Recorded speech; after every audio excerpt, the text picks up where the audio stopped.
We're here today to talk about fussy cutting.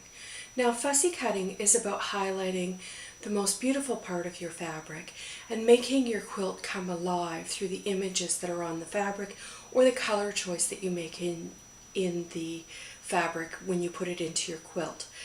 So with fussy cutting, you're really maximizing the image of your fabric, but maybe not the actual amount of your fabric. So I've brought two examples today of places where we fussy cut. So this first quilt is a quilt my husband made. It's a tumbler's quilt, and he used all scrap fabrics to do this. But he did make sure when he cut them to get each piece to show off to its best advantage. The second example that I've brought is this Irish chain quilt. Now, an Irish chain quilt, the center block traditionally has been a design using the quilting. I chose to use a design using the fabric, which gives it a slightly different look. So those are two examples. You often do them in I Spy quilts, or if you do a quilt full of jars, then the jars will be full of something.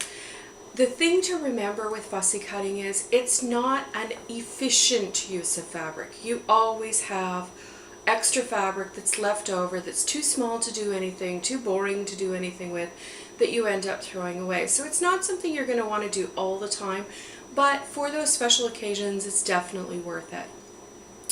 The first thing to think about when you're fussy cutting is how big is the piece that you need to cut.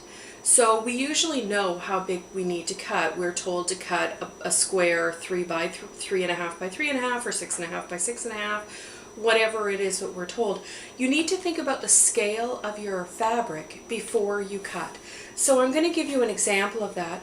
This is a piece that was cut out, and it doesn't look like it would be a good piece to fussy cut because it doesn't have a center of interest. It doesn't have anything that really pops out at you. But if you were to take those little birds that are there and cut them out into very small squares, all of a sudden you have something that looks very different.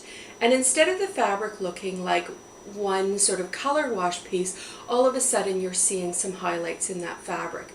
Now, I will show you, because I cut out of a similar piece to the larger one before, this is what I ended up with. And because I ended up with this, you can see that those other pieces are going to be useless. So you do have to be conscious of the fact that you are going to waste fabric when you do this, but the end result will be worth it. So if the first objective is to identify your fabric, the second objective is to determine what your motif is going to be and which is the best motif for you. Now today I'm looking at cutting a 6.5 inch square, and when I look at this fabric I see lots of places that I could cut a square that would look interesting. There's a motif here, there's a smaller motif here, there's a mid-size motif here. So it's about choosing where I want to cut, and you may notice that my fabric is an irregular shape. That's mostly because, well, I've already cut out of it into 6.5 inch squares. So what I've done is I've actually placed tape on my ruler. Now, I don't normally do that, but I've placed the tape on the ruler to help you see where exactly the cutting lines would be. So what I do is I take my ruler and I look at this block here and I say, now if this were my 6.5 inch square, what would be in and what would be out? And am I comfortable with that? And when I look at this, I see this part here, and I think that looks odd to me. I think that would look odd to me in a piece.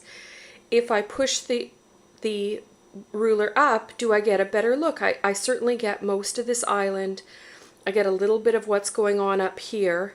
And actually this little bit here is probably going to disappear. So this actually might be a good place for me to cut, because I can get this image in here in its entirety, and I get the impression that there's other islands off into the distance, but none of them look like really strange. Now the next thing I'm going to think about when I'm cutting is that I always need a seam allowance. So if you need a 6 inch finished square, you need to cut at least 6.5 inches. because if you're going to sew a 1/4 inch seam allowance on each side, that means on the right and the left, that's 1/2 inch together, so you add 1/2 inch to your 6 inches. So you need to square at least 6.5 inches to cut in order to make sure that you've got enough fabric so that when you sew it together, you'll have a 6 inch finished square. Now, with fussy cutting, I usually like to cut it a little bit larger when I cut it, just in case it didn't quite work out or I've changed my mind in the meantime. And the other thing to think about is think about what's going to fall in your seam allowance.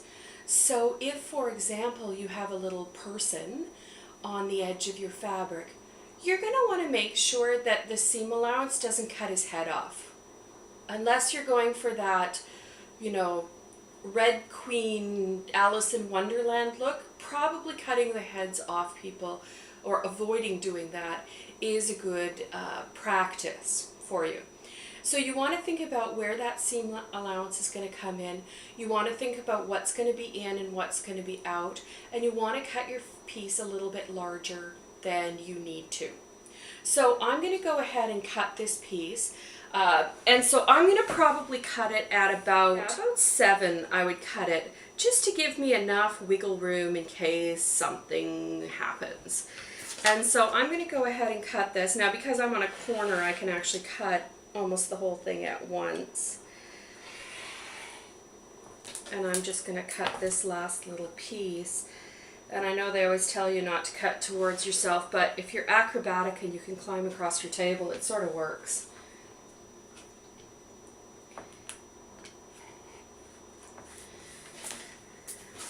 So here we go, and I've cut my square. It's not 6.5 inches, but now I'm going to trim it down. So I'm going to trim it down just like we always would, but I am going to pay a lot of attention to what's going to happen in my seam allowance. So I'm going to make sure that I move things around to make it make sense. So now that I've figured out where everything goes, I'm going to shift this up just a little bit. Probably right up to the top, because the bottom of this piece is actually kind of boring. Now with fussy cutting, we don't worry as much about the straight of grain because sometimes the pattern is not printed on the straight of grain. But what you do want to worry about is making sure you actually get a square piece in the end. So because I know those two sides are both square, I am going to cut these two sides to match up with those two sides. So I've just put them right in the corner. And now I have my fussy cut square that's ready to be pieced into a quilt. And actually here I have an example of what that could look like. Obviously it's not exactly the same piece, but here I've fussy cut these into here. And you'll notice here I've made sure that my people got caught in and didn't get cut off.